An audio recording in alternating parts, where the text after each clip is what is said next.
يا ربنا اعترفنا بأننا اقترفنا وآننا أسرفنا على لظى أسرفنا.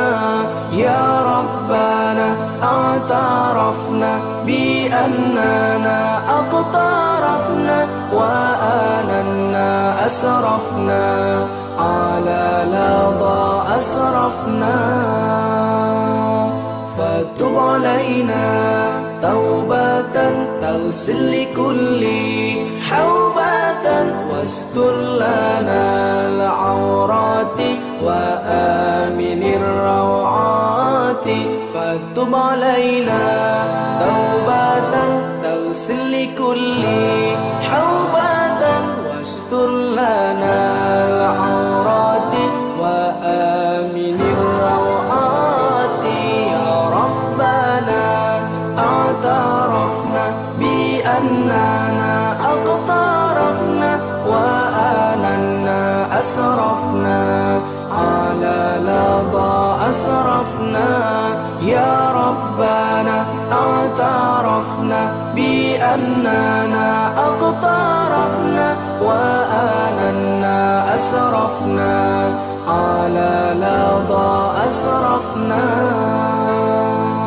واغفر لوالدينا ربي ومولودينا والآل والإخوان وسائر الخلان. واغفر لوالدينا ربي ومولودينا والآل والإخوان وسائر الخلان. يا ربنا اعترفنا بأننا اقترفنا وآننا أسرفنا على لظى أسرفنا. يا ربنا اعترفنا بأننا اقترفنا وآننا أسرفنا على لظى أسرفنا.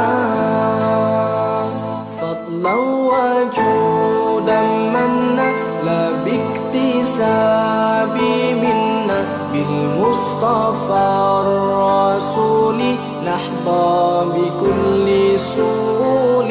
فضلا وجودا منا لا باكتساب الشيطان الرجيم. بسم الله الرحمن الرحيم. وإذ تأذن ربك ليبعثن عليهم إلى يوم القيامة من يسومهم سوء العذاب إن ربك لسريع العقاب وإنه لغفور رحيم. وقطعناهم في الأرض أمما منهم الصالحون ومنهم دون ذلك وبلوناهم بالحسنات والسيئات لعلهم يرجعون. فخلف من بعدهم خلف ورثوا الكتاب يأخذون عرض هذا الأدنى ويقولون سيغفر لنا وإن يأتهم عرض مثله يأخذوه. ألم يؤخذ عليهم ميثاق الكتاب ألا يقولوا على الله إلا الحق ودرسوا ما فيه والدار الآخرة خير للذين يتقون أفلا تعقلون. والذين يمسكون بالكتاب وأقاموا الصلاة إنا لا نضيع أجر المصلحين. وإذ نتقنا الجبل فوقهم كأنه ذلة وظنوا أنه واقع بهم خذوا ما آتيناكم بقوة واذكروا ما فيه لعلكم تتقون. وإذ أخذ ربك من بني آدم من ظهورهم ذريتهم وأشهدهم على أنفسهم ألست بربكم قالوا بلى شهدنا أن تقولوا يوم القيامة إنا كنا عن هذا غافلين أو تقولوا إنما أشرك آباؤنا من قبل وكنا ذرية من بعدهم أفتهلكنا بما فعل المبطلون وكذلك نفصل الآيات ولعلهم يرجعون. صدق الله العظيم. Dan ingatlah wahai Muhammad, ketika Tuhanmu memberitahu bahawa sesungguhnya ia akan menghantarkan kepada kaum Yahudi itu terus menerus hingga hari kiamat kaum-kaum yang akan menimpakan mereka dengan azab sengsara yang seburuk-buruknya disebabkan kejahatan dan kekufuran mereka. Sesungguhnya Tuhanmu amat cepat azab seksanya dan sesungguhnya ia juga Maha Pengampun lagi Maha Mengasihani. Dan kami pecah-pecahkan mereka kaum Yahudi itu berpuak-puak yang bertaburan di merata dunia ini. Di antara mereka ada yang soleh dan di antara juga ada yang tidak demikian. Dan kami uji mereka dengan nikmat pemberian yang baik-baik dan balak bencana yang buruk supaya mereka kembali bertaubat. Maka mereka kemudiannya digantikan oleh keturunan-keturunan yang jahat yang mewarisi kitab Taurat. Mereka mengambil kebendaan yang hina di dunia ini sambil berkata, akan diampunkan kelak dosa kami.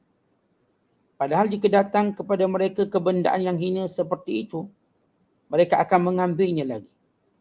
Bukankah telah diambil perjanjian setia daripada mereka dalam kitab Taurat? Mereka tidak memperkatakan terhadap Allah melainkan yang benar. Dan mereka pula telah mempelajari apa yang terkandung di dalamnya. Dan juga mereka mengetahui bahawa negeri akhirat itu lebih baik bagi orang-orang yang bertakwa. Tidakkah kamu mau mengerti? Dan orang-orang yang berpegang teguh dengan kitab Allah serta mendirikan sembahyang, sesungguhnya kami tidak akan menghilangkan pahala orang-orang yang berusaha memperbaiki keadaan hidupnya. Dan ingatlah wahai Muhammad, ketika kami mengangkat gunung Tursina ke atas mereka Bani Israel, seolah-olah gunung itu awan yang menaungi mereka. Dan mereka yakin bahawa gunung itu akan jatuh menimpa mereka. Sambil kami berfirman kepada mereka, terimalah dengan bersungguh-sungguh kitab Taurat yang telah kami berikan kepada kamu. Dan ingatlah, amalkanlah apa yang terkandung di dalamnya, supaya kamu menjadi orang-orang yang bertakwa. Dan ingatlah wahai Muhammad, ketika Tuhanmu mengeluarkan zuriat, anak-anak Adam, turun-temurun dari tulang belakang mereka. Dan ia jadikan mereka saksi terhadap diri mereka sendiri. Sampai ia bertanya dengan firman-Nya, bukankah aku Tuhan kamu? Mereka semua menjawab, benar, engkaulah Tuhan kami. Kami menjadi saksi. Yang demikian supaya kamu tidak berkata pada hari kiamat kelak, sesungguhnya kami adalah lalai, tidak diberi peringatan tentang hakikat tauhid ini. Atau supaya kamu tidak mengatakan sesungguhnya ibu bapa kamilah yang melakukan syirik dahulu, sedang kami ialah keturunan mereka yang datang kemudian daripada mereka. Oleh itu patutkah engkau wahai Tuhan kami hendak membinasakan kami disebabkan perbuatan orang-orang yang sesat itu? Dan demikianlah kami menjelaskan ayat-ayat keterangan kami satu persatu supaya nyata segala kebenaran dan supaya mereka kembali kepada kebenaran. Ayat yang kita bacakan bermula daripada 167 sehinggalah ayat 174. Dalam suratul A'raf pada juzuk yang ke-9, surah yang ke-7. Masih lagi menceritakan tentang kejahatan, jenayah, keingkaran, kesombongan yang dilakukan oleh orang-orang Yahudi yang telah dimulakan oleh datuk nenek mereka dan dibenarkan oleh kaum mereka atau keturunan mereka selepas itu. Walaupun jenayah ini dilakukan oleh nenek moyang mereka, tetapi mereka bersetuju dan tidak mengingkari jenayah tersebut. Bahkan mereka mewarisinya dengan pelbagai cara. Sebagaimana mereka mewarisi kesesatan, mewarisi penolakan kandungan kitab Taurat yang sebenar dan menolak kerasulan melainkan apa yang mereka pilih mengikut hawa nafsu mereka, sebagaimana mereka menolak perintah-perintah Allah melainkan apa yang mereka pilih mengikut hawa nafsu mereka. Demikian perangai mereka sepanjang zaman. Kalau semalam kita membicarakan bagaimana mereka ditukar menjadi monyet, mereka ditukar menjadi babi kerana penderhakaan mereka, melanggar larangan yang telah diwajibkan ke atas mereka untuk tidak melampau, tidak bekerja pada hari Sabtu. Dan mereka dengan mudah, dengan segala helah, mereka melakukan pelanggaran dan pencabulan hukum sehingga menjadi ikutan ramai orang lain. Sebagaimana mereka juga telah mencabul perintah Allah ketika mana memasuki Baitul Maqdis. Maka kenapa Allah Ta'ala cerita tentang Yahudi? Yahudi ini pertama untuk memberitahu inilah dia penentang sebenar kamu wahai Muhammad. Di sebalik musyrik Mekah yang didakwah oleh Nabi SAW, yang menolak ajakan Nabi, yang menolak ajaran Nabi SAW, tetapi musuh sebenar ialah Yahudi. Kerana itu musyrik Mekah bila mereka ketandusan hujah, mereka berhubung dengan Yahudi. Dan kita lihat bahawa orang-orang musyrik Mekah kerana kebodohan dan pengaruh, manakala orang Yahudi kerana kedengkian mereka dan kesombongan. Maka beza antara sebab kekufuran. Pada penyembah berhala itu kerana kebodohan mereka, kerana ikut nenek moyang mereka. Manakala orang Yahudi ini kerana kesombongan mereka dan kerana kejahatan mereka, kedengkian mereka yang berterusan kepada Nabi Muhammad sallallahu alaihi wasallam, kepada Islam sepanjang zaman. Sebagaimana mereka menolak Islam pada zaman Nabi Musa. Lalu mereka menukar tambah sehingga Islam yang dibawa oleh Musa menjadi agama Yahudi. Sedangkan apa yang dibawa oleh Musa, sebagaimana kata Musa sendiri, wa ana awwalul muslimin, aku orang pertama yang Islam. Lalu mereka menyelewengkannya sehingga dinamakan sebagai agama Yahudi.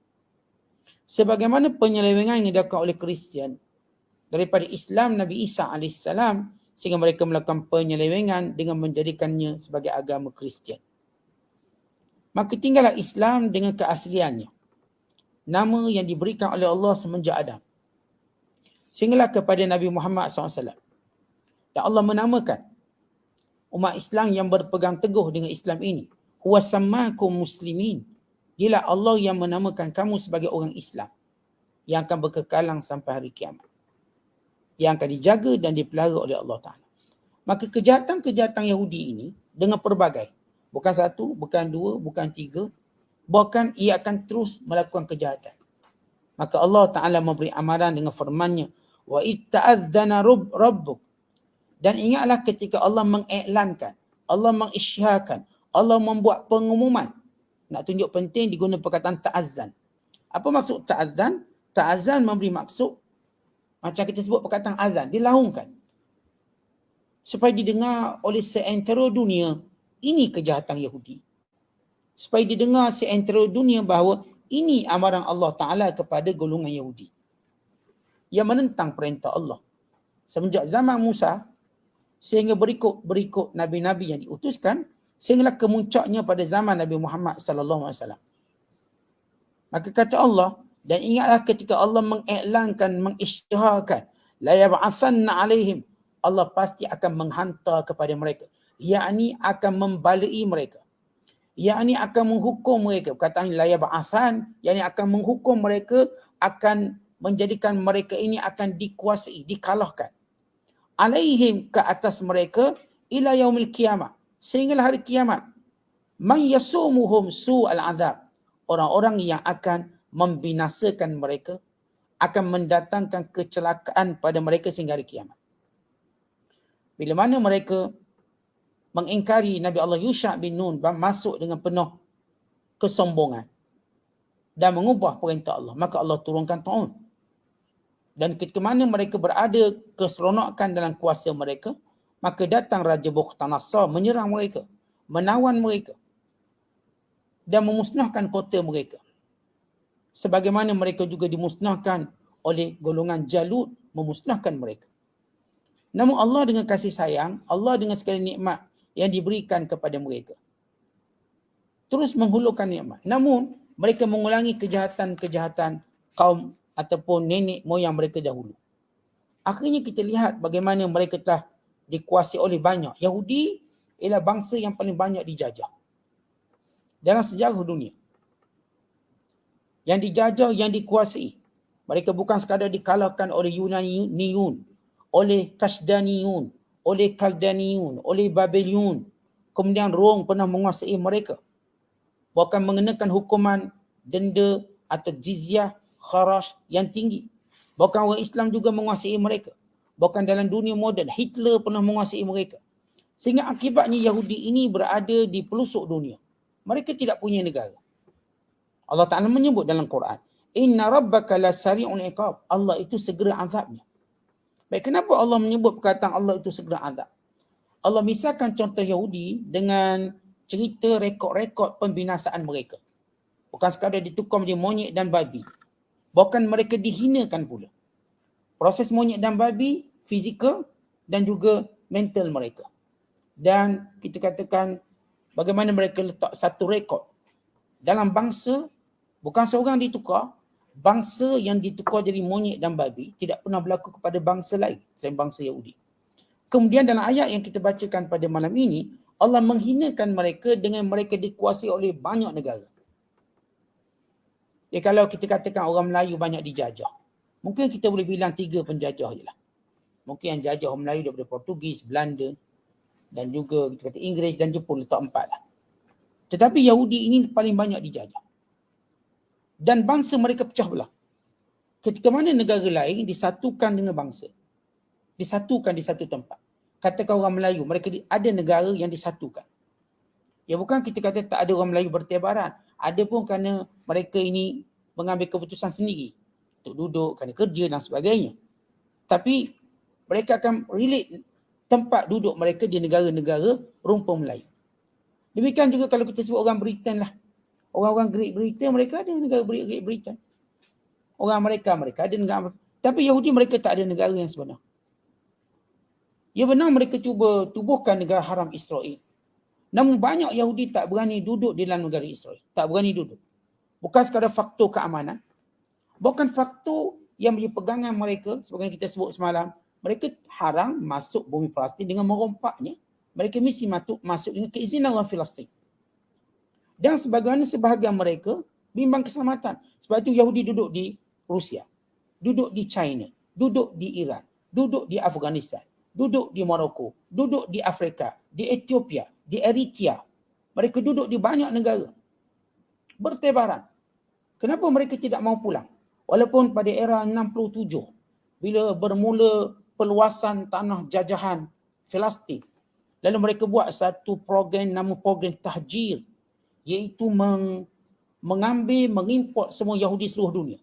Daripada Rusia, daripada China, daripada Ukraine, daripada Iran, daripada Yaman, daripada Eritrea, daripada Ethiopia, daripada Afrika, daripada Uganda.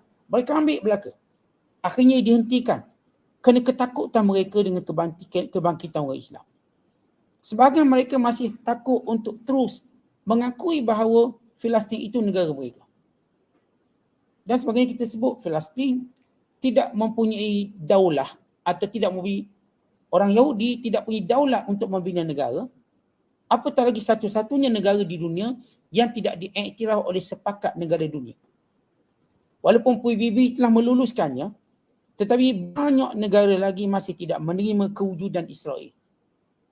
Bukan sekadar negara Islam. Sebahagian negara bukan Islam. Di Amerika Selatan yang tidak menerima kewujudan negara haram Israel ini. Termasuklah mantan kepada kita katakan menteri ataupun presiden pada Afrika Selatan, Nelson Mandela, juga tidak mengiktirafnya. Bahkan dia kecam kerana dia berbaik dengan Muammar Gaddafi pada zaman itu dan juga beberapa pemimpin yang mereka anggap sebagai diktator. Tapi kata Nelson Mandela, mereka lah orang yang membantu dalam menentang dasar apartheid. Kemana kami ditentang, kemana kami ditekan teruk oleh orang kulit putih di Afrika. Sebelum kami berjaya mengatasi dasar apatis ini. Dia penentangan daripada negara Islam kuat. Menyokong dan mendukung mereka. Kenapa saya tidak boleh menyokong mereka? Yang menyokong perjuangan saya. Artinya, kalau kita lihat, Yahudi ini bila Allah sebut dalam Quran, وَقَطَّعْنَاهُمْ فِي الْأَرْضِ, kami jadikan mereka berpecah-pecah atas muka bumi. Umama. Dengan pelbagai bangsa Yahudi ini, duduk macam-macam tempat. Yang saya katakan kalau kita ambil satu negara, mereka pasti duduk negara tu je. Kalau pun ada beberapa kerak yang kita boleh bilang jari, itu bukan ada komitmen kerja dan sebagainya. Ya, ada orang Malaysia dekat kita katakan kat Australia ada. Ada orang Malaysia di negara Canada. Ada orang Islam di beberapa buah negara di Afrika ada. Tapi ia bukanlah bentuk umat ataupun kelompok.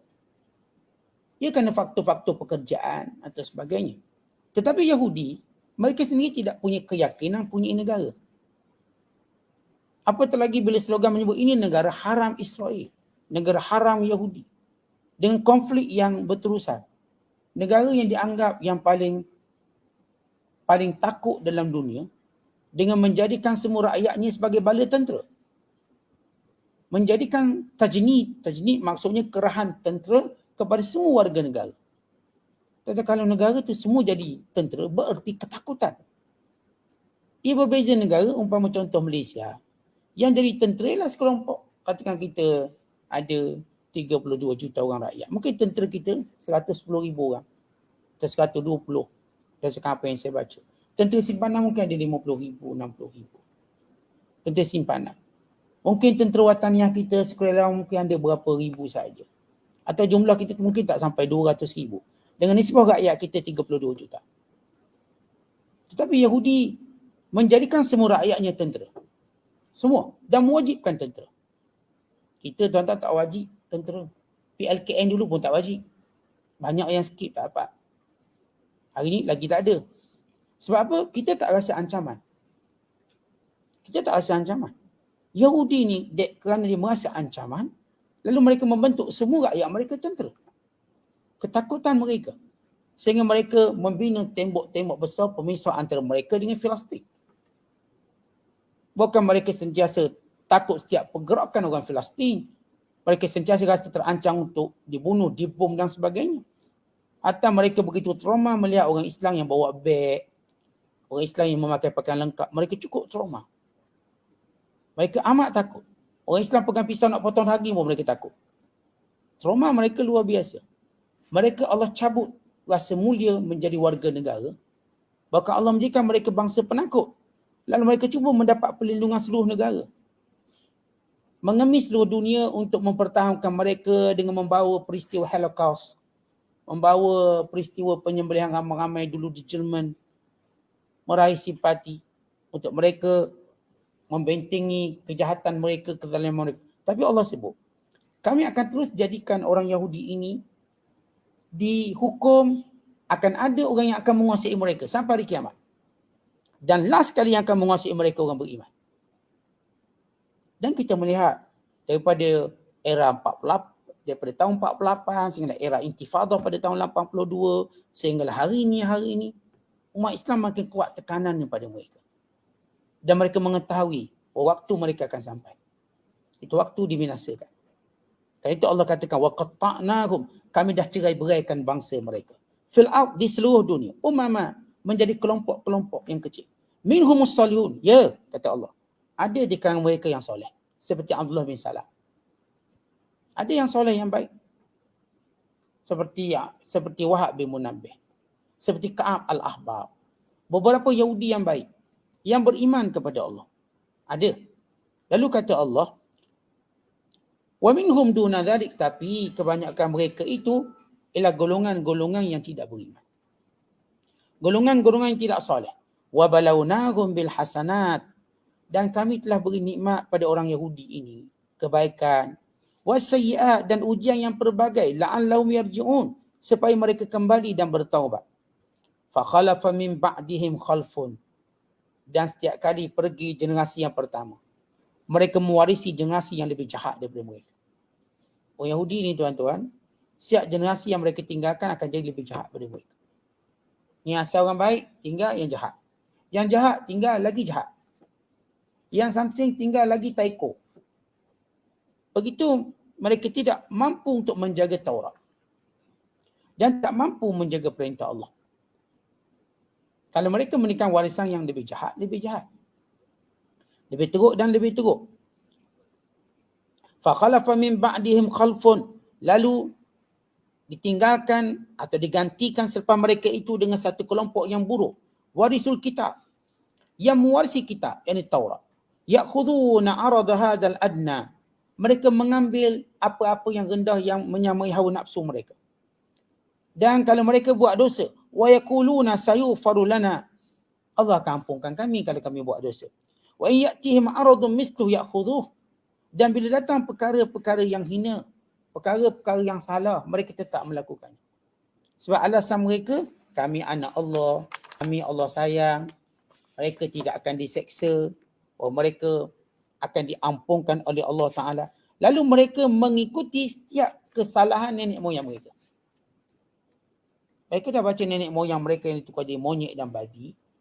Mereka buat kesilapan sama. Pada anggapan dan harapan mereka, tak apa, Allah ampunkan kami. Kerana itu Nabi SAW mengingatkan kita. Jangan ada kita seperti perasaan Yahudi ini. Yang meremeh-remehkan dosa. Yang menganggap tak apa, nanti Allah Ta'ala ampunkan kami. Jangan begitu. Itu watak Yahudi. Kan itu disebut dalam satu hadis yang diriwayatkan oleh Muaz bin Jabal. Dia berkata, saya belal Quran. Saya belal Quran. Fi suduri aqwamin kama saya belal sawbu fayatahafatu. Yakra'unahu la yajiduna lahu syahwatan wala ladzatan. Yalbasuna juludad dha'ni ala qulubiz zi'ab. A'maluhum tama'un la yukhalituhu khawfun. In qassaru qalu sanablugh wa in asa'u qalu sayughfaru lana. Inna la nusyrika billah, inna la nusyriku billahi syai'a. Diriwayatkan daripada Muaz bin Jabal, Quran satu hari nanti akan tidak diamalkan, hanya tinggal di dada-dada dalam hafazan mereka sahaja. Sebagaimana pakaian memburuk di badan-badan mereka. Mereka membaca Al-Quran tanpa merasakan kelazatan. Tanpa merasakan keinginan untuk baca Quran, tidak juga rasa kelazatan. Mereka memakai pakaian seperti nampak agama, tetapi jiwa mereka jiwa pembelik dan penipu, sebagaimana serigala. Amalan mereka nampak banyak, tapi tidak ada rasa takut kepada Allah. Kalau sekiranya mereka cuai, mereka kata kami akan sampai juga satu hari nanti. Kalau mereka buat jahat, mereka kata Allah akan ampunkan kami, sebab kami tidak sekutukan Allah dengan sesuatu. Artinya ayat ini asalnya Yahudi. Yahudi kata bila mereka buat jahat, tak apa, Allah ampunkan kami. Kami kan orang special. Lalu penyakit ini menimpa sebahagian orang Islam. Ia persis bagaimana sifat Yahudi. Sebagai diriwayatkan oleh Imam Darimi dan hadis ini. Kata-kata Muaz bin Jabal. Quran nanti cuma dihafaz. Tidak diamalkan. Dia memburuk dalam dada-dada manusia. Maksudnya tak diamalkan. Sebagaimana baju itu buruk di badan-badan manusia. Dan mereka ini baca Quran tanpa ada rasa keinginan untuk baca. Dan tiada juga kelazatan. Ya, kalau baca Quran, setengah muka surat pun payah. Keinginan tak ada. Kalau baca Facebook pagi sampai petang. Kalau kita baca, kalau tengok IG tak apa. 4 hari pun tak apa. 4 hari 4 malam. Sampai buta mata tengok tak apa. Tapi kalau Quran, tak ada syahwat nak baca Quran. Maksudnya, tak ada keinginan. Dan mereka pula tak ada lazat baca Quran. Keinginan tak ada, satu bila baca tak lazat. Asyik nak berhenti je. Baru nak baca nguat 2 kali dah. Berhenti. Lalu kata Muaz lagi, mereka ini pakai pakaian nampak agama tapi hatinya pembelik, penipu. Yalbasuna juludad dha'ni, mereka memakai pakaian yang nampak zuhud. Ala qulubiz zi'ab, dalam keadaan hati mereka ini ada agenda mereka, agenda peribadi mereka. A'maluhum tama', dan perbuatan mereka nampak banyak, nampak macam banyak. La yukhalitu khawf, tapi tak ada rasa takut pada Allah. Tak ada rasa takut. In qassaru, kalau mereka cuai, mereka kata tak apalah, kami akan beki. Kalau sekiranya mereka buat dosa, mereka kata Tuhan akan ampunkan. Yakni mereka mengambil mudah buat dosa dan maksiat. Kata kita jangan jadi macam Yahudi. Orang Yahudi bila buat maksiat, dia kata tak apa. Ni sikit je, nanti kita fit balik, kita baiki balik, kita betul balik. mereka tak rasa menyesal, takut, tak rasa ingin bertaubat dengan sungguh-sungguh. Kemudian kata Allah, alam yu'khadh alaihim, bukankah mereka telah diambil perjanjian? Misakul kitab, perjanjian dengan kitab Taurat ini. Alla yaqulu 'ala Allahi illal haq. Jangan senang-senang berkata apa yang Allah Ta'ala tak katakan. Wa darasu ma fi, dan belajar sungguh-sungguh apa yang terkandung di dalamnya, yakni beramal dengannya. Wa darul akhiratu khairul lil ladzina yattaqun. Sedangkan negeri akhirat itu lebih baik bagi orang yang bertakwa. Baik mereka nak cari keseronokan dunia. Orang-orang yang melanggar perintah Allah cuba cari keseronokan dunia. Mereka lupa dunia ini tak seronok pun. Dunia ini tuan-tuan tak indah pun. Kita cuba seronok, kita penat. Kita cuba seronok, akhirnya hati kita tetap kosong. Kita cuba seronok, akhirnya kita binasa juga. Mana ada seronok kat dunia ni? Kalau seronok yang diikuti dengan penat, yang diikuti dengan rasa bosan, yang diikuti dengan perbalahan, yang diikuti dengan kekecewaan, kesedihan, inilah dunia. Sedangkan akhirat lebih baik bagi orang yang bertakwa. Afala taqilun, mereka tak nak fikir ke? Tak fikir ke dah ramai orang mati, dah ramai orang tinggalkan semua dunia ini? Tak fikirkah kita, kalau dulu jumlah matinya bunyi seorang-seorang, hari ini selepuk ramai, 1,000 orang mati, 2,000 orang mati sekaligus. Kalau dulu kita dengar orang masuk hospital seorang-seorang, hari ini sekali masuk 4,000 orang, 5,000 orang. Tidakkah mereka melihat bagaimana dunia menunjukkan segala pekongnya, dunia menunjukkan segala kecatatannya, dunia menunjukkan segala keaibannya, dunia tidak memberikan apa pun kegembiraan yang kita cari, yang kita cuba berjuang untuk mendapatkannya, tak ada. Kita cuma hidup dalam kebimbangan, kita cuma hidup dalam ketakutan, kita cuma hidup dalam dunia yang semua angan-angan yang tak kesampaian. Sedangkan kita ada akhirat. Kalau kita bersedia untuk akhirat, kalau kita memandang akhirat, saya tiada duka cita dengan apa yang kita lalui dunia ini. Sebab ini cuma sementara. Ini cuma tempat lalu. Tuan-tuan, kalau sekadar kita lalu dekat sampah, kita cuma tutup hidung sekejap. Nung di hadapan wangian semerbak. Nung di hadapan pemandangan yang indah, yang dilihat tidak pernah jemu dan tidak pernah bosan. Kita hanya mampir ataupun melintas seketika. Kun fid dunya ka'annaka gharib au abirus sabil. Hiduplah di dunia sebagai orang dagang atau cuma menumpang lalu. Maka ini orang beriman melihat dunia, jangan jadi macam Yahudi. Melihat dunia segalanya bagi mereka. Walladzina yumassikuna bil kitab, dan orang-orang yang benar-benar berpegang dengan kitab. Wa aqamus salah, mereka pasti mendirikan solat. Inna la nudhi'u ajral muslihin, dan kami tidak pernah mensia-siakan amalan orang yang memperbaiki diri. Dalam ayat ini Allah Ta'ala menceritakan bahawa tanda orang tu berpegang dengan kitab, mereka jaga solat. Dan solatlah satu-satu cara untuk baiki diri. Seorang kalau tak solat, dia sebenarnya merosakkan diri. Dia tak pernah baiki apa-apa. Walau dia mendakwa nak jadi baik. Saya nak jadi baik. Saya nak jadi orang soleh. Habis solat kat mana? Solat tak ada. Kamu tidak mampu. Kalau pakaian yang koyak, cara menampalnya ialah dengan menggunakan jarum dan benang. Maka itu caranya. Tiba-tiba kamu kata nak tampal yang koyak, kamu kata nak cantum yang terputus, tapi tak nak gunakan jarum dan benang, maka kamu nak guna apa? Kamu cuma gunakan air liur. Seorang kata nak baik, saya nak jadi orang baik, saya nak jadi orang soleh, tapi solat entah ke mana, mereka bukan orang nak jadi seorang soleh. Kerana Allah menyebut yang berpegang dengan Quran, yang berpegang dengan kitab, yang berpegang dengan wahyu, mereka pasti mendirikan solat. Dan solat itulah orang yang cuba baiki diri. Dan siapa yang baiki diri, Allah tak akan siakan amalan-amalannya. Tapi siapa yang tak solat, walau dia melakukan amal soleh, maka amal soleh yang tergantung. Tergantung sehingga diputuskan nilai solatnya terlebih dahulu.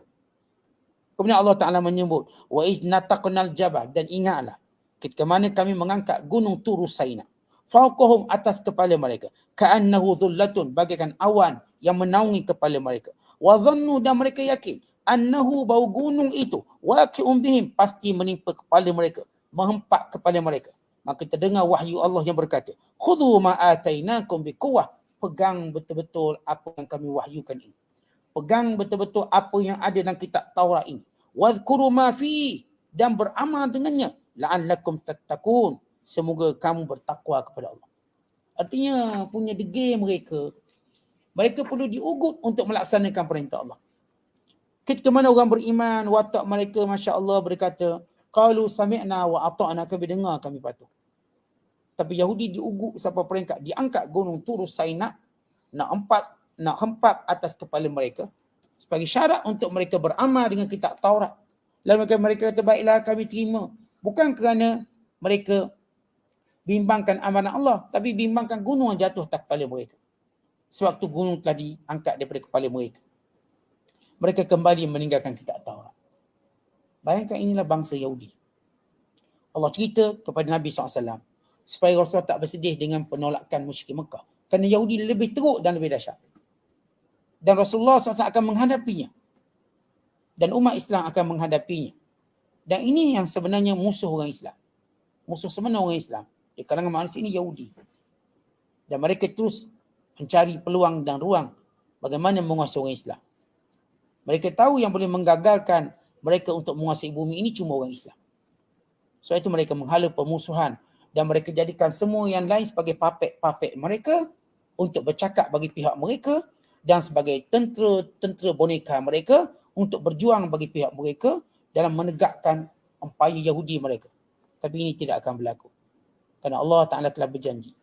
Allah Ta'ala akan membangkitkan umat yang paling mulia dalam senarai umat manusia yang yasumuhum su'al azab, yang akan mendatangkan kepada mereka suatu keperitan yang tidak pernah mereka rasai sebelumnya. Kemusnahan yang tak pernah mereka gambarkan selama ini. Ia berada pada tangan umat Islam. Dan ini janji Allah. Dan ini janjinya Nabi Muhammad SAW. Wallahu bisawab.